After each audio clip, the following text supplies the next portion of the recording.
오늘은 너희도 같은 마음으로 라는 제목으로 우리가 이 시간 함께 귀한 은혜를 나누고자 합니다. 지난 한 주간도 하나님의 말씀과 기도로 승리하셨습니까? 우리는 지난주 선을 행하고 화평을 구하며 라는 제목으로 함께 은혜를 나눴습니다. 베드로는 교회와 믿음의 사람들에게 찾아오는 여러 가지 그 고난들 앞에서 그 고난을 대처하는 자세와 또 교회와 믿는 사람들을 핍박하고 또 그 원수들을 향한 자세에 대해서 교훈하고 있는 것을 보게 됩니다. 외부적으로 찾아오는 고난 속에서 교회는 먼저 내부적으로 연합하는 데 힘쓸 수 있어야 합니다. 단순히 서로 뜻이 맞는 사람과 사람 사이의 연합이 아니라 말씀과 기도 속에서의 믿음의 사람들의 연합을 의미하는 것입니다. 그러니까 어려울 때일수록 우리는 더욱더 말씀과 기도에 집중해야 된다는 것이죠. 믿음의 사람들이 모이는 그 자리에도 항상 말씀과 기도가 있어야 된다는 것입니다. 또한 핍박자나 원수들이 행하는 악을 성도들은 악으로 갚는 것이 아니라 지혜롭게 선으로 이길 수 있어야 된다고 말합니다. 악을 선으로 이긴다는 것은 원수들을 위해 기도하고 복을 빌어주는 것을 의미합니다.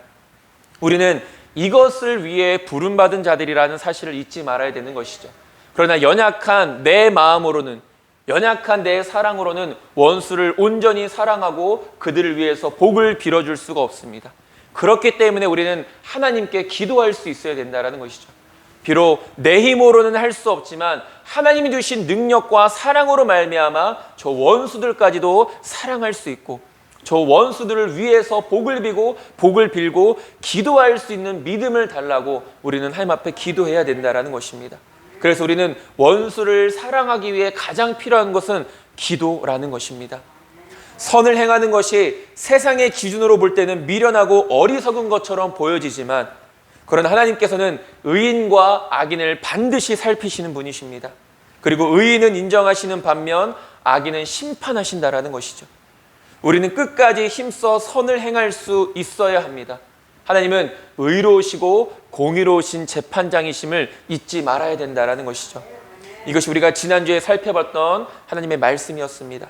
오늘 본문은 지난주 말씀에 이어서 두 번째 교훈으로 죄인들을 위해 죽임을 당하신 예수 그리스도를 우리가 본받아서, 우리가 그리스도인, 누누이 말씀드리지만 그리스도인이라는 것은 예수님을 닮아가는 사람들, 예수님을 쫓아가는 사람들을 의미하는 것입니다. 그래서 우리 십자가에서 죽임을 당하신, 고난을 통해 죽임을 당하신 예수 그리스도를 우리가 본받아서 그리스도인이 고난을 감내할 때 얻게 되는 유익과 우리는 선한 청지기로 부름받은 자들이다라는 사실을 통하여서 청지기로서의 사명에 대해서 오늘 본문에서 베드로는 이야기하고 있습니다. 그렇다면 고난이 주는 유익이 무엇인가? 그리고 선한 청지기의 사명은 무엇인가? 우리가 말씀을 통해 함께 살펴보도록 하겠습니다. 첫 번째로 고난의 유익입니다. 베드로는 먼저 예수님의 십자가 사건을 말하면서 예수님께서 당하신 고난, 특별히 그 육체의 고난을 언급하십니다. 예수님의 육체의 고난이 무엇입니까? 바로 십자가에 못 박히심입니다.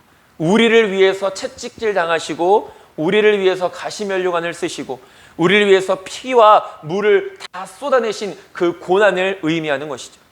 예수님께서는 십자가에 달려 죽으시면서 사람들로부터 온갖 고통과 멸시를 당하셨지만 결코 예수님의 죽음은 헛된 죽음이 아니라, 그리고 어떤 단 한 사람의 죽음을 의미하는 것이 아니라 온 인류를 구원하기 위한 고난이었고 죽음이었다라는 것을 우리가 보게 됩니다.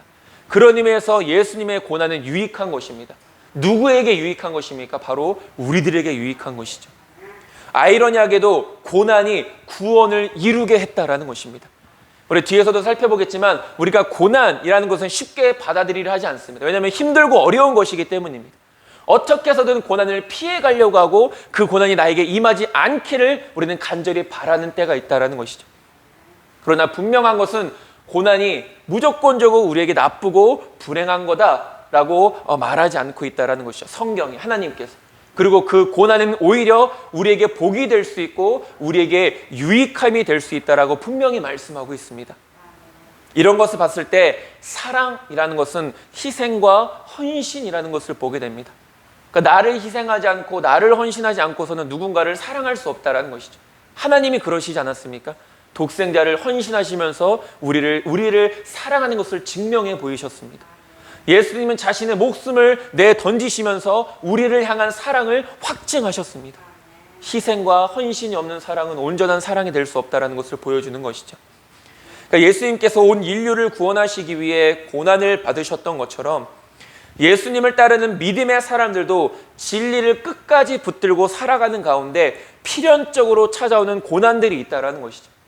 그러나 이 고난들은 우리가 어떻게 해서든 피해 가려고만 하는 것이 아니라 그 고난을 우리가 어떤 자세로 받아들여야 하는가, 이런 것을 우리는 깊이 고민해보고 생각해 볼 수 있어야 합니다. 성경은 그런 고난을 단순히 피해가라, 고난을 받지 않기 위해 기도하라 라고 말하고 있지 않다라는 것이죠. 그 고난이 임했을 때 우리가 어떻게 기도해야 되는지, 그 고난을 대처하는 우리의 자세가 어떠해야 되는지에 대해서 성경은 분명히 말하고 있다는 것이죠. 그리고 그 고난을 받아들이고 그 고난을 견뎌내고 승리하라 라고 이렇게 말씀하고 있습니다. 야고보서 5장 10절에서 11절은 이렇게 말합니다. 형제들아, 주의 이름으로 말한 선지자들을 고난과 오래 참음의 본으로 삼으라. 보라, 인내하는 자를 우리가 복되다 하나니 너희가 욥의 인내를 들었고 주께서 주신 결말을 보았거니와 주는 가장 자비하시고 긍휼히 여기시는 이시니라 라고 말합니다. 선지자들의 무엇을 본으로 삼으라고 말합니까? 고난과 오래 참음을 본으로 삼으라 라고 말하고 있다는 것이죠. 그 선지자들도 어떤 사람들입니까? 다른 일을 하는 사람들이 아니라 하나님의 말씀을 대언해서 백성들에게 선포하는 사람들입니다. 그런데 오히려 그런 선지자들이 더 많은 핍박과 어려움 가운데 놓여져 있는 상황이 있었다는 것이죠. 그럴 때 그런 고난과 오래 참음, 선지자들에게 필요한 거, 하나님의 말씀을 선포하는 구약시대 당시에 또 신약시대에도 복음을 전파하는 사람들에게 필요했던 것은 고난과 또 오래 참음이라는 것이죠. 고난은 결코 피해갈 수 없다는 것을 의미하는 것입니다. 성경은 하나님을 믿으면 우리에게 어떠한 고난이나 어려움이 임하지 않는다라고 말씀하지 않고 있다는 것이죠. 오히려 예수님을 더 믿으면 더 많은 고난이 찾아올 수 있다라고 말합니다. 그래서 복음과 함께 고난을 받으라는 말이 바로 그것이죠. 예수님께서도 앞서 이야기했듯이 고난을 통하여서 우리를 구원하신 것을 볼 수 있게 됩니다. 그러니까 우리는 믿음의 삶이라는 것, 단순히 눈에 보이는 좋은 것들, 하나님 앞에 기도하면 내가 원하는 것들을 구하면 이런 은혜를 주시고 이런 복을 주신다 라고 해서 그런 것들만을 바라보고 우리가 하나님을 믿는다고 이야기하지만 정작 복음과 함께 고난을 받으라는 그 말씀 자체를 우리는 부정하며 살아갈 때가 있습니다. 왜냐하면 하나님을 믿으면 좋은 것만 우리가 누릴 것이라고 생각하기 때문이죠. 그래서 물론 고난이라는 것이 그 당시에는 힘들고 어려운 것이지만 결국은 우리를 위한 하나님의 은혜이고 복이라는 사실은 확실하지만 그럼에도 불구하고 우리는 이 고난 자체를 두려워하고 고난 자체를 피해 가려고만 한다라는 것이죠. 그러나 성경은 앞서 이야기했던 것처럼 우리에게 고난이 전혀 임하지 않을 것이다. 하나님을 잘 믿으면, 예수님을 잘 믿으면 어떤 고난도 임하지 않을 것이다 라고 이렇게 말하지 않는다라는 것입니다. 데살로니가후서 1장 4절에서 5절은 말합니다. 그러므로 너희가 견디고 있는 모든 박해와 환난 중에서 너희 인내와 믿음으로 말미암아 하나님의 여러 교회에서 우리가 친히 자랑하노라. 이는 하나님의 공의로운 심판의 표요 너희로 하여금 하나님의 나라에 합당한 자로 여김을 받게 하려 함이니 그 나라를 위하여 너희가 또한 고난을 받느니라 라고 말합니다. 오히려 우리는 하나님의 나라를 위해서 고난을 받는다 라고 이렇게 말하고 있습니다. 물론 고난이라는 것은 여러 가지 종류, 여러 가지 의미가 있을 수 있습니다. 특별히 오늘 본문에서 베드로전서에서 말하는 고난은 물론 교회를 향한 핍박, 믿는 성도들 향한 박해를 의미합니다. 그러나 오늘날 우리가 살아가는 이 세상 속에서는 그 고난의 종류가 여러 가지가 있을 수 있는 것이죠. 사람과 사람과의 관계 속에서, 가족 안에서, 형제 속에서, 이런 여러 가지 고난들, 직장 속에서, 우리가 살아가는 모든 삶의 터전 속에서 찾아오는 여러 가지 고난들을 의미합니다. 비록 우리가 살아가는 이 세상이 악하고 그러므로 말미암아 진리를 쫓아 살아가는 자들에게 필연적으로 찾아오는 고난들이 있지만 우리는 이 고난을 두려워하는 것이 아니라 말씀과 기도로 견디고 이겨낼 수 있어야 된다는 것이죠. 아니, 우리는 그렇게 승리할 수 있다라는 것입니다. 왜냐하면 진리를 끝까지 붙들고 살아가는 자들에게 하나님께서 함께 하시기 때문입니다. 우리가 고난을 두려워하지 않을 수 있는 것은 진리의 하나님, 그 영원하신 하나님께서 우리와 함께 하시기 때문이죠. 그러니까 우리가 그것을 믿는다면 고난을 두려워하지 않을 수 있게 되는 것입니다. 빌립보서 4장 9절은 이렇게 말합니다. 너희는 내게 배우고 받고 듣고 본 바를 행하라. 그리하면 평강의 하나님이 너희와 함께 계시리라 라고 말합니다. 우리의 믿음의 삶은 하나님이 함께 하시는 믿음의 삶이 될 수 있어야 합니다. 하나님이 없는 나 혼자만 걷는 믿음의 삶은 아무런 의미가 없다라는 것이죠. 그런 믿음의 삶에는 어떠한 하나님의 역사도 은혜도 임할 수 없게 되는 것입니다. 하나님이 함께 하셔야 됩니다. 내 발걸음 속에 내 믿음의 삶 속에 하나님이 함께 계실 때 하나님의 함께 계심으로 말미암아 우리는 놀라운 은혜를 누릴 수 있게 되는 것이죠. 그러나 하나님께서 함께 하시는 자의 삶은 어떤 삶입니까? 하나님의 말씀과 뜻대로 순종하며 살아가는 삶입니다. 하나님께서는 분명 우리와 함께 하신다라고 말씀하셨지만 그러나 아무렇게나 살아가는 자와 함께 하시는 것이 결코 아니다라는 것이죠. 우리가 어떻게든 하나님의 말씀을 붙들고 기도하는 가운데 하나님과 함께하기를 간절히 소망하고 바라는 가운데 믿음의 삶을 살아가는 그 모든 순간 속에서 하나님이 역사하시는 것이지 말씀과 상관없는 기도하지 않는 하나님의 뜻과는 전혀 상관없는 삶을 살아가는 가운데 하나님이 나와 함께 하신다, 나와 함께 하실 것이다, 나를 도와주실 것이다 라고 말한다면 그것만큼 큰 착각은 없을 것입니다. 분명히 빌립보서 4장 9절에서도 말하지 않습니까? 내게 배우고 받고 듣고 본 바를 행하라. 그리하면 평강의 하나님이 너희와 함께 계시리라. 즉 우리의 삶 속에 진정 살아계신 하나님이 함께 하시기를 간절히 원한다면 우리의 삶 속에는 말씀과 기도가 있어야 된다는 것입니다. 하나님의 말씀에 대한 귀를 기울이는 열린 귀가 있어야 되고 하나님의 말씀 우리 마음속에 새겨두는 열린 마음이 있어야 되며 또 그 말씀대로 지켜 행하며 살아가는 우리의 결단이 있을 때 그러한 믿음의 삶 속에 하나님이 함께 계시다라는 것입니다. 그러한 자를 하나님께서 지켜주시고 인도해 주시며 형통케 해주시는 것입니다. 성경에 기록된 많은 믿음의 사람들의 삶을 보십시오. 그들이 말씀과 기도 없이 하나님이 함께 하셨습니까? 결코 그렇지 않습니다. 어떤 상황 속에서도 그들의 삶에는 말씀이 있었고 기도가 있었습니다. 그랬을 때 그들의 삶 속에 하나님이 함께 하셨으며 그들의 인생이 그들의 발걸음이 형통하였다라고 성경은 분명히 기록합니다. 물론 우리는 사서 고생할 필요는 없습니다. 그러나 어쩔 수 없이 찾아오는 그 고난을 두려워하거나 피해가려 하는 것이 아니라 그 고난 속에 있는 하나님의 크신 은혜와 섭리를 우리가 믿음의 눈으로 바라보며 하나님의 능력을 힘입어 이겨나가는 것이 온전히 하나님을 신뢰하는 그리스도인의 모습이라는 것이죠. 그러면서 베드로는 이렇게 믿음의 사람들에게 찾아오는 고난 속에는 우리를 위한 유익이 있다라고 이야기합니다. 우리가 이런 세상 말도 있지 않습니까? 피할 수 없으면 즐겨라. 그러니까 우리 피할 수 없는 고난들이 우리 앞에 놓여져 있다면 우리는 그것을 하나님의 은혜를 가지고 그 고난조차도 우리에게 유익됨을 우리가 믿으며 그 고난을 헤쳐나갈 수 있어야 되는 믿음이 있어야 합니다. 우리가 오늘 본문에서는 한 가지 유익을 말하고 있는데 성경에 기록된 여러 가지 유익들을 종합해서 우리가 총 3가지 유익을 고난이 주는 유익 3가지를 잠깐 살펴보겠습니다. 첫 번째는 오늘 본문 1절에 나와 있는 것처럼 우리는 고난을 통해 죄를 그치게 된다는 것입니다. 고난을 통해 죄를 그치게 된다.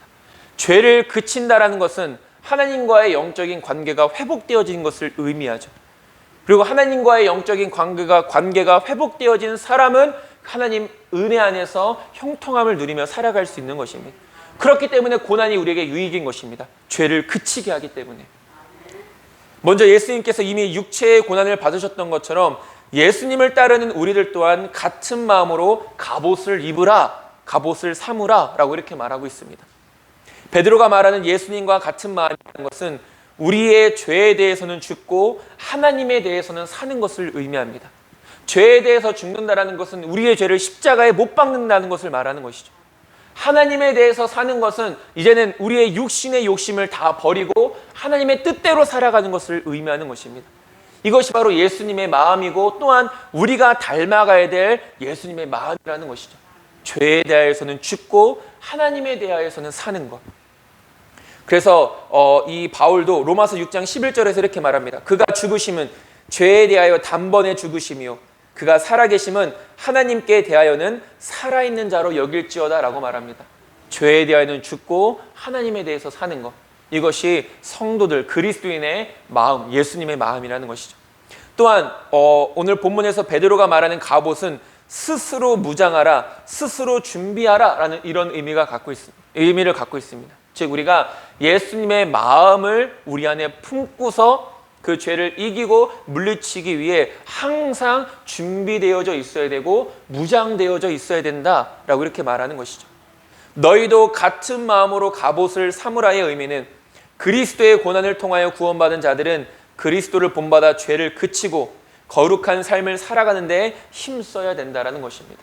거룩한 삶을 살아가기에 힘써야 된다라는 것은 늘 우리의 삶 속에는 죄의 유혹이 찾아온다라는 것이죠.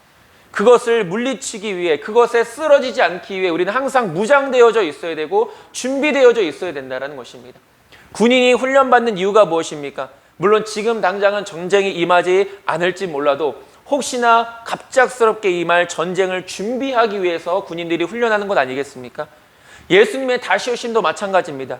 우리가 항상 깨어 있어야 하는 이유는 그날이 언제인지 알지 못하기 때문이죠. 지금이라도 당장 오실 수 있을 때, 지금이라도 그 예수님을 맞이할 수 있을 만한 믿음의 준비가 항상 되어져 있어야 되는 것입니다.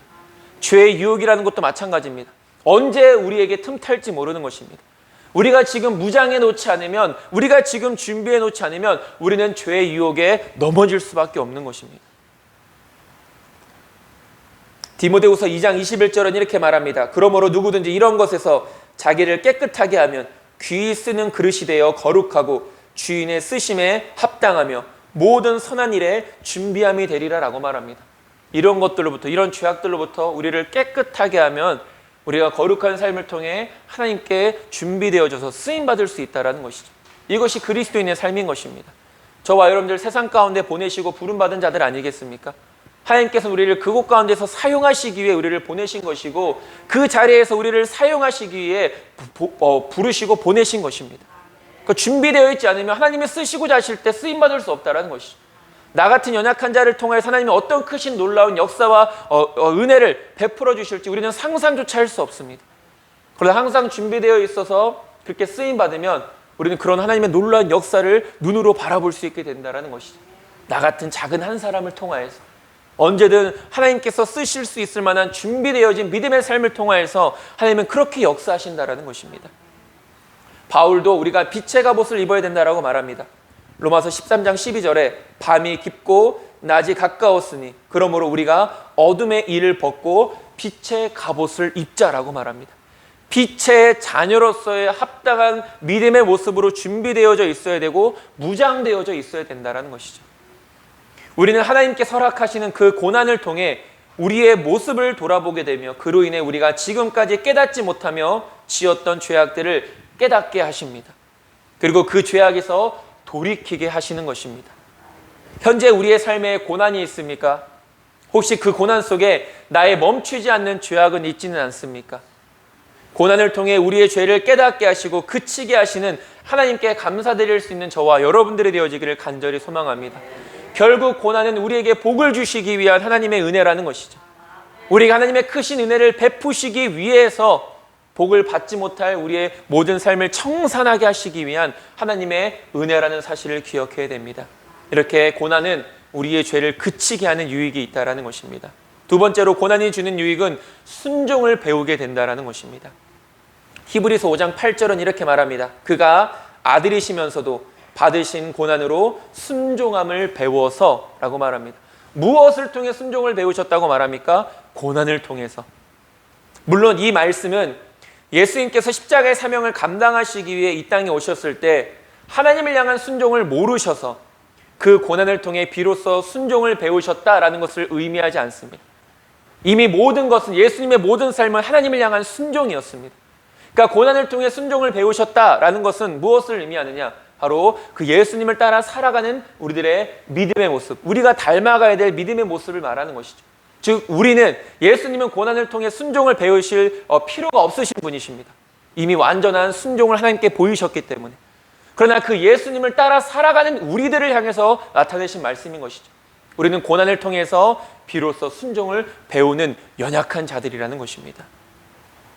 하나님을 믿는 삶이란 쉽게 말해서 하나님의 말씀에 순종하는 것을 의미합니다.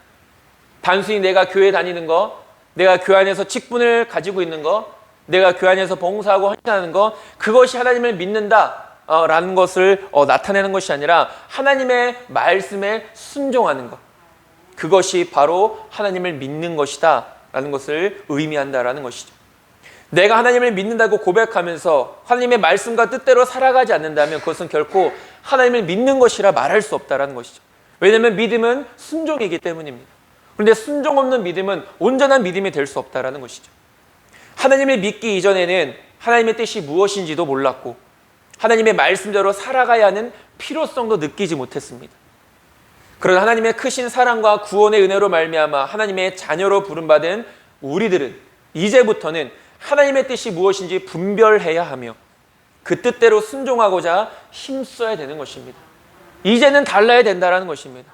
예수님을 믿기 이전의 모습과 예수님을 처음 믿었던 그 모습, 지금 나의 모습은 달라야 된다는 것이죠. 그 전의 모습대로 변함없이, 물론 우리가 변하지 않아야 된다는 것은 다른 의미로 우리의 신앙은 결코 변하지 않을 수 있어야 됩니다. 어떤 상황과 환경 속에서도 흔들리지 않을 수 있어야 된다는 것이죠. 그래서 여기서의 변화는 우리의 신앙의 성숙함을 의미하는 것입니다.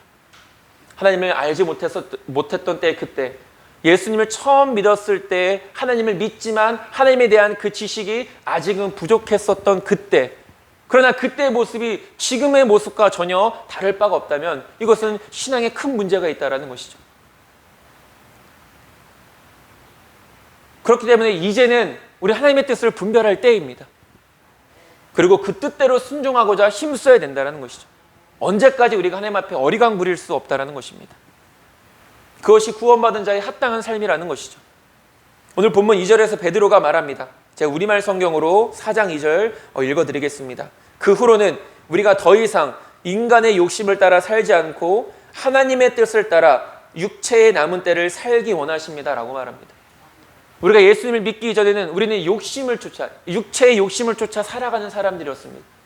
그러나 하나님의 은혜로 말미암아 구원받은 우리들은 더 이상은 육체의 욕심을 쫓아 살아가는 자들이 아니라 하나님의 뜻을 쫓아 살아가는 자들인 것이죠.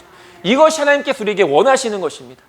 지금도 이 말씀을 통해서 저와 여러분들 삶 가운데 하나님이 주시는 말씀이라는 것이죠. 더 이상 너희들은 이제 하나님을 믿는 자들 아닌, 더 이상은 육체의 욕심을 따라 살지 말고 나의 뜻대로 살아가라. 이것이 하나님께서 우리에게 원하시는 것입니다.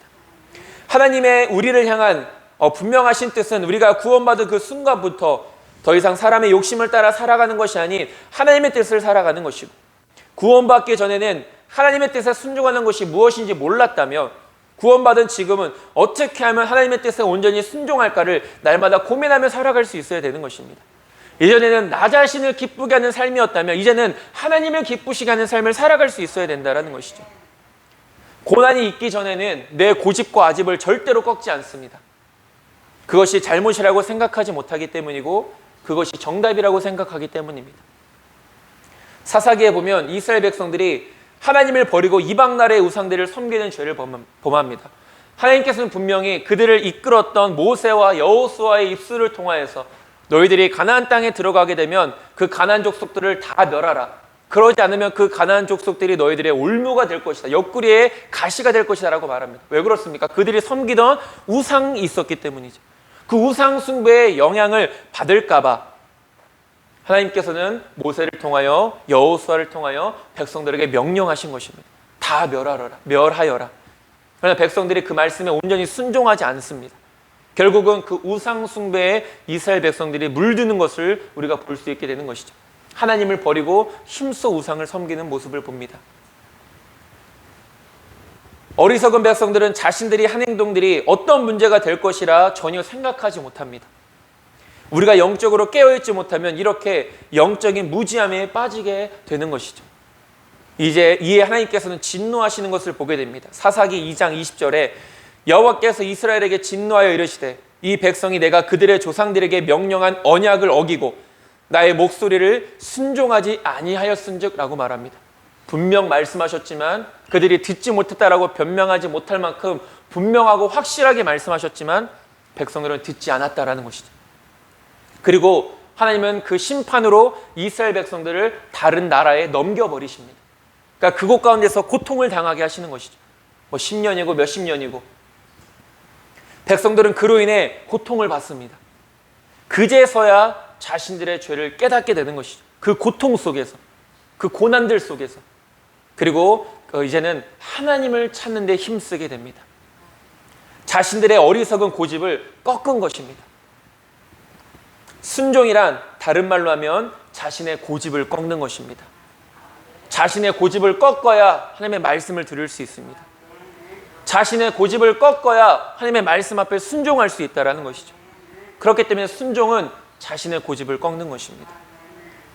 자신의 고집을 꺾는 것에서 그치는 것이 아니라 더 이상 내세우지 않으며 온전히 하나님의 말씀에 귀를 기울이고 그 뜻대로 살아가는 것입니다. 고난 가운데 계십니까? 그렇다면 내가 아직도 꺾지 못한 내 고집은 없는가를 살펴보시길 바랍니다. 우리는 고난을 통해 내 고집을 꺾고 하나님의 뜻에 온전히 순종하는 법을 배우게 되는 것입니다. 그리고 그렇게 순종할 때 우리는 하나님의 놀라운 은혜를 누리며 살아갈 수 있게 된다는 것이죠. 이렇게 고난은 순종을 배우게 하는 유익이 있다는 것입니다. 마지막 세 번째로 고난이 주는 유익은 앞서 두 번째 유익과 유사한 하나님의 뜻을 깨닫게 된다는 것입니다. 시편 119편 71절 우리말 성경은 이렇게 말합니다. 내가 고난을 받는 것이 내게는 잘된 일입니다. 이는 내가 주의 율례를 배우게 되기 때문입니다 라고 말합니다. 이 말씀을 가지고 여러 번 말씀드렸던 것처럼 고난을 즐겨하는 사람이 누가 있겠습니까? 고난이 잘된 일이다 라고 쉽게 인정할 수 있는 사람이 과연 누가 있겠습니까? 고난은 크고 작든 어떻게 해서든 피해가고 싶은 것이고 어떻게 해서든 맞이하고 싶지 않은 불청객인 것입니다. 근데 다윗은 뭐라고 고백합니까? 고난이 나에게 잘된 일이다. 그 고난을 통해서 내가 주의 율례를 배웠다라고 이렇게 말하고 있습니다. 이것이 고난을 대하는 우리 믿음의 사람들의 자세여야 된다는 것이죠. 단순히 고난이 괴롭고 어렵고 슬프고 힘든 것으로만 우리가 생각하는 것이 아니라 이 고난 속에 담겨져 있는 하나님의 뜻이 무엇인가를 바라볼 수 있는 믿음이 우리에게 있어야 된다는 것입니다. 다윗은 그것을 바라볼 수 있는 믿음이 있는 사람이었습니다. 다윗이 어떤 사람입니까?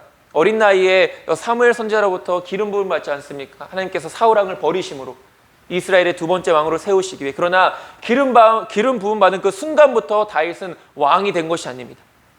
그로부터 시간이 흐른 뒤에야 비로소 왕으로 세워집니다. 그리고 그 많은 시간들 속에 다윗이 얼마나 많은 고난과 어려움들이 있었습니까? 그런 가운데 고백되어진 시가 바로 시편 119편인 것입니다. 그 고난들 속에서.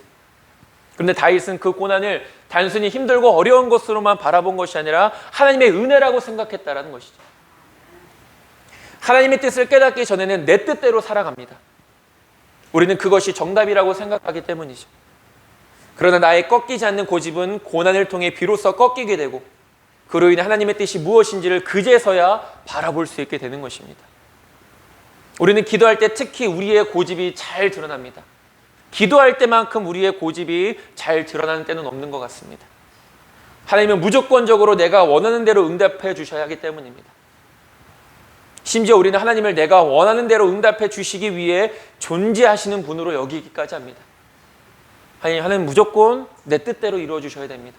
하나님 무조건 내 기도 이렇게 하나도 틀림없이 다 들어주셔야 됩니다. 우리는 마치 하나님이 기계인 것처럼, 마치 동전을 넣으면 내가 원하는 물건을 빼서 쓸 수 있는 자판기처럼 우리 하나님을 그렇게 대할 때가 있다는 것이죠. 기도할 때만큼 우리의 그 꺾이지 않는 고집이 잘 드러날 때가 없다는 것이죠. 물론 하나님께서는 구하는 자들에게 가장 좋은 것으로 응답해 주시는 분이시는 것은 확신합니다. 그러나 내가 원하는 대로만 응답해 주시지 않는 것 또한 하나님의 뜻이라는 것이죠. 기도란 무엇입니까? 기도는 나의 필요를 위해서도 구하는 것이지만 그러나 나의 필요만을 위해 기도하는 것이 아니라 기도의 진정한 목적은 기도를 통해 하나님의 뜻을 깨닫는 것입니다. 하나님의 음성을 듣는 것입니다. 하나님의 뜻을 분별하는 것입니다. 그것은 기도를 통해서 이루어지는 것이죠. 말씀과 기도를 통해서. 기도를 통해 하나님의 뜻을 구하고 묻는 것입니다. 이것이 기도의 진정한 본래의 목적이라는 것이죠. 하나님 말씀하여 주시옵소서. 하나님의 뜻을 깨닫게 원합니다. 그리고 먼저 그의 나라와 그의 의를 구하는 그 믿음의 기도들. 이것이 기도의 진정한 목적인데 우리는 고난을 통해 비로소 이러한 진리들을 깨닫게 됩니다. 고난 없이도 깨달을 수 있다면 그것만큼 좋은 것은 없겠지만 그러나 그만큼 우리가 이기적이다라는 사실을 증명하는 것이죠. 우리는 그만큼 연약한 자들입니다. 이런 것들을 깨닫기 위해서는 또한 고난도 때로는 필요할 때가 있다는 것이죠. 고난을 통해서라도 깨달을 수 있다면 그것이 바로 복인 것입니다. 고난 속에서 하나님의 뜻을 발견할 수 있다면 그것이 하나님의 은혜인 것입니다. 우리는 흔히 고난을 불행이라고만 생각합니다. 고난이 불행이라고만 생각하는 사람은 정말로 고난이 불행일 수밖에 없고 불행으로 끝날 수밖에 없지만, 그 고난이 오히려 전화위복이 되어 기회가 돼서 딛고 일어서는 사람에게는 복이 될 수 있다는 것이죠. 물론 우리 믿음의 사람들은 단순히 세상의 우연의 일치나 간절히 바라는 자들이 아닙니다. 어떻게든 시간이 지나면 좀 좋아지겠지, 이런 것들을 바라는 사람들이 아니라는 것이죠. 오히려 우리는 하나님의 살아계심과 도우심의 확신을 가지고 하나님을 의지하여 다시 일어서는 자들임을 기억할 수 있어야 합니다. 이 고난 때 되면 어떻게든 되겠지, 어떻게든 나아지겠지, 이런 막연한 생각을 가지고 살아가는 자들이 아니라, 고난이지만 하나님이 함께 하시면 이길 수 있다라는, 승리할 수 있다라는 믿음의 확신을 가진 자들이 그리스도인들이라는 것입니다. 베드로전서 5장 10절은 말합니다. 모든 은혜의 하나님 곧 그리스도 안에서 너희를 부르사 자기의 영원한 영광에 들어가게 하시니가 잠깐 고난을 당한 너희를 친히 온전하게 하시며 굳건하게 하시며 강하게 하시며 터를 견고하게 하시리라 라고 말합니다. 여기서도 고난이 주는 유익이 분명하지 않습니까? 비록 그 고난은 우리에게 잠깐일 수 있습니다. 그러나 그 고난을 통과한 자들에게 하나님은 어떤 은혜를 허락하십니까? 온전하게 하시고 굳건하게 하시고 강하게 하시고 터를 견고하게 하시는 하나님의 은혜가 임한다라는 것이죠. 고난을 통해서 더 크고 놀라우신 하나님의 뜻을 깨닫는 복을 누릴 수 있는 저와 여러분들이 될 수 있게 되기를 간절히 소망합니다. 이렇게 우리가 고난이 주는 유익, 성경에 기록된 크게 세 가지를 우리가 살펴봤습니다. 마지막 큰 두 번째로 선한 청지기입니다. 우리는 지금 마지막 때에 살고 있습니다. 마지막 때에 우리가 더욱더 힘써야 할 것은 오늘 말씀처럼 정신을 차리고 근신하며 기도하는 것입니다. 마지막 때는 사랑이 식은 때다라고 말하고 있죠. 우리는 그런 모습들을 이제는 너무나도 쉽게 바라봅니다. 아, 정말로 사랑이 식은 때이구나. 사랑이 없는 세상 속에서 우리가 살아가고 있구나. 마태복음 24장 12절에서도 불법이 성함으로 많은 사람의 사랑이 식어지리라 라고 분명히 말씀합니다. 정신을 차리고 근신하여 기도하는 가운데 우리는 이 사랑을 잃지 않아야 됩니다. 교회의 사랑이 없어지는 순간 그건 교회로서의 존재 가치가 없어지는 것이죠. 그리스도인들의 모습 속에서 사랑이 없어지는 그 순간부터 우리는 그리스도인들의 그 존재 가치가 사라지게 되는 것입니다. 왜냐하면 하나님도 사랑이시기 때문이죠. 성경은 분명하게 말하지 않습니까? 더욱이 환난과 핍박에 직면한 이 베드로 전서를 기록했을 그 당시 성도들에게 요구되는 것은 서로 하나가 되어 연합하는 것인데, 이 연합도 사랑이 없으면 불가능하다라는 것이죠. 모든 것은 사랑을 통해서 이루어지는 것입니다.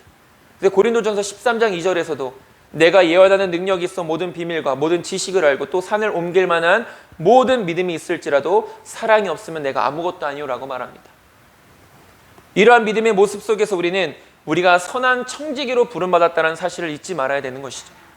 본문에서 말하는 청지기는 우리가 잘 알고 있는 것처럼 집안을 관리하는 봉사자를 의미합니다. 그리고 그 자신의 재산은 비록 없지만 자기 주인의 재산을 그 주인의 뜻과 지시에 따라 관리하는 사람을 의미하는 것이죠. 그것이 바로 청지기입니다. 여기서 중요한 것은 청지기 자신의 것이 아니라 주인의 것을 맡아서 관리하는 것이다 라는 사실입니다. 우리가 청지기라는 것은 우리의 주인 되시는 하나님을 위해서 일하는 사람이라는 이런 의미도 있지만, 현재 우리가 가지고 있는 모든 것들이 내 것이 아니라 하나님의 것이라는 사실을 보여주는 것이기도 합니다. 내 생명도, 내 인생도, 내 삶도, 내가 누리는 모든 것들도 하나님의 것입니다. 그렇기 때문에 우리는 청지기라는 것이죠. 그리고 무엇보다 베드로가 오늘 본문에서 말하는 선한 청지기란 성령 하나님께로부터 은사를 받은 사람들을 의미합니다. 그러니까 은사를 성령님께서 주신 것 아니겠습니까? 고린도전서 12장 11절에 이 모든 일은 같은 한 성령이 그의 뜻대로 각 사람에게 나누어 주시는 것이라고 말합니다. 그러니까 은사는 내 능력으로 내 스스로 얻어낸 것이 아니라 성령 하나님께서 각 사람에게 맞게 허락해 주신 것입니다. 그러니까 그 은사 자체도 내 것이 아니라 하나님의 것을 우리가 맡아서 관리하는 것이다라는 것이죠. 이렇게 은사를 받은 자들은 그 은사를 주신 성령 하나님의 뜻대로 쓰임받을 수 있어야 하는 것입니다. 성령의 은사는 단순히 개인의 만족과 유익을 위해서 허락하신 것이 아니라 분명하게 은사를 허락하신 이유를 설명하십니다. 교회의 덕을 세우기 위해서. 고린도전서 14장 12절에 그러므로 너희도 영적인 것을 사모하는 자인즉 교회의 덕을 세우기 위하여 그것이 풍성하기를 구하라 라고 말합니다. 그러나 어떤 사람들은 성령의 은사를 마치 자신의 능력인 것처럼 사람들 앞에 내세우기도 하며 개인적인 이득을 취하려는 사람들도 있습니다. 교회의 덕을 세우게 하시기 위해서 은사를 허락해 주셨는데 마치 그 은사가 자신의 능력인 것처럼 자신의 힘인 것처럼 스스로를 내세우고 그것을 통하여서 부당한 이익들을 취하는 그런 사람들이 있다는 것이죠. 성경에 보면 사도행전 8장 18절에서 19절 시몬이라는 사람이 나옵니다. 그 시몬은 마술사인데 이렇게 말합니다. 시몬이 사도들의 안수로 성령 받는 것을 보고 돈을 들여 이르되 이 권능을 내게도 주어 누구든지 내가 안수하는 사람은 성령을 받게 하여 주소서 하니라고 이렇게 말합니다. 그러니까 이 시몬이라는 사람은 뭐라고 말합니까? 내가 돈을 드릴 테니까 사도들 당신들이 그 베푸는 성령의 역사를 나도 할 수 있게 해주세요. 그러니까 이 말의 정확한 의미는 내가 그렇게 해서 돈을 벌고 싶습니다 라는 이런 의미가 되어진다는 것이죠. 성령의 은사는 어떤 자신의 유익을 얻기 위해서 행하는 것이 아니라 하나님의 영광을 위해서 교회의 덕을 세우기 위해서 하나님께서 우리에게 맡겨주신 것인데 지금 이 사도행전에 기록된 시몬이라는 사람은 그 성령의 역사를 통하여서 자기가 돈을 벌겠다라는 마음을 가지고 사도들에게 요청했다라는 것이죠. 베드로가 이 시몬을 꾸짖습니다. 빨리 가서 회개하라고. 하나님께서 우리에게 허락해 주신 모든 것은 하나님의 영광과 하나님의 나라를 위한 것임을 잊지 말아야 합니다. 그렇기 때문에 우리는 우리에게 허락해 주신 모든 것을 지혜롭게 사용할 수 있는 지혜가 반드시 필요한 것입니다. 하늘의 지혜가 필요한 것이죠. 하나님, 내 생명에 어떻게 하면 하나님께 영광을 올려드릴 수 있겠습니까? 나의 오늘 이 삶이 어떻게 하면 하나님을 기쁘시게 할 수 있겠습니까? 나에게 맡겨주신 것들을 하나님을 위해 사용할 수 있도록 지혜를 허락하여 주시옵소서. 이런 기도가 우리의 삶의 기도가 되어질 수 있어야 된다는 것입니다. 우리의 생명도 우리의 인생도 다 하나님의 것입니다. 이것을 믿는다면 우리는 우리의 생명을 통해 우리의 인생을 통해 하나님을 기쁘시게 하고 영광 올려드리는 일에 최선을 다할 수 있어야 된다는 것이죠. 이런 의미에서 바로 저와 여러분들은 선한 청지기로 부름받은 자들인 것입니다. 에베소서 5장 10절 우리말 성경에 여러분은 주를 기쁘시게 할 것이 무엇인지를 분별하십시오라고 말합니다. 어떻게 하면 하나님을 기쁘시게 할까를 날마다 생각하고 그것을 행하며 살아가라고 말하고 있는 것이죠. 저와 여러분들은 모든 것을 하나님의 영광을 위해 힘쓰는 선한 청지기가 될 수 있게 되기를 간절히 소망합니다. 말씀을 정리하겠습니다. 고난이 주는 유익이 있습니다. 하나님이 주시는 고난은 결코 헛된 것이 아님을 알고 그 고난 속에서 우리에게 주시는 하나님의 복을 발견하고 누릴 수 있는 저와 여러분들이 되어지길 소망합니다. 우리는 선한 청지기로 부름받았습니다. 우리의 주인 되신 하나님의 영광을 위해 날마다 힘쓰며 살아갈 수 있어야 합니다. 이번 한 주도 이런 믿음 안에서 승리할 수 있는 저와 여러분들 모두가 될 수 있게 되기를 주님의 이름으로 축원드립니다. 기도하겠습니다. 하나님, 우리들 삶 속에 놓여져 있는 그 고난이 결코 고난과 불행으로만 끝나는 것이 아니라 그 고난 속에 담겨져 있는 하나님의 크신 은혜가 있음을 우리가 믿음의 눈으로 바라볼 수 있도록 인도하시고 그 고난을 겪으면 겪을수록 그 고난 속에 담겨져 있는 유익을 통하여 우리가 더 크고 놀라운 하나님의 복을 누리며 살아가는 자들 되게 하여 주시옵소서. 우리를 청지기로 부름받았습니다. 부르심에 합당한 믿음의 청지기로 하나님 앞에 날마다 영광 올려드리는 날마다 하나님을 기쁘시게 하며 살아갈 수 있는 우리의 믿음이 될 수 있도록 인도하여 주시옵소서. 예수님의 이름으로 기도드립니다. 아멘.